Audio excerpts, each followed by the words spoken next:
Mufasa एक बहुत बड़ा शेर था। वो जंगल का राजा था, सारे जानवर उसका आदर करते थे। लेकिन मुफासा अकेला था। उसके पास कोई नहीं था जिससे वो अपने मन की बात कह सके। उसे एक सच्चे दोस्त की तलाश थी। एक दिन मुफासा गश्त लगा रहा था। उसने एक सिसकी सुनी। वो आवाज के पीछे गया। आवाज उसे एक खुले मैदान में ले गई। वहां उसने एक भालू देखा। भालू घायल था। वो जमीन पर लेटा हुआ था। भालू ने मुफासा की तरफ देखा। उसकी आंखों में दर्द था।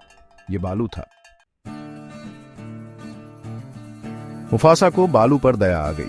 वो जानता था उसे मदद करनी चाहिए। ध्यान से मुफासा बालू के पास गया। उसने बालू के जख्म देखे। बालू डरा हुआ था। वो नहीं जानता था कि वो मुफासा पर भरोसा कर सकता है या नहीं। मुफासा ने बालू से प्यार से बात की। उसने बालू से कहा कि चिंता मत करो, वो उसकी मदद करेगा। बालू को तसल्ली हुई। मुफासा ने धीरे से बालू को उठाया। वो उसे अपनी गुफा में ले गया। वो बालू के लिए खाना और पानी लाया। वो बालू के साथ रहा। उसने ध्यान रखा कि बालू आराम से रहे। दिन ब दिन बालू ठीक होता गया। मुफासा उसकी देखभाल करता रहा। वो बालू को जंगल की कहानियां सुनाता। वो अपनी चिंताएं और सपने बालू के साथ बांटता। बालू धैर्य से सुनता। वो मुफासा को सलाह देता। वो मुफासा को हंसाता। जैसे जैसे वो साथ समय बिताते, उनके बीच एक रिश्ता बन गया। वो सबसे अच्छे दोस्त बन गए। उन्होंने एक दूसरे पर निर्भर रहना सीखा। उन्होंने एक दूसरे की रक्षा की। वो फिर कभी अकेले नहीं रहे। एक दिन जंगल में एक नया खतरा आया। एक शिकारी आया।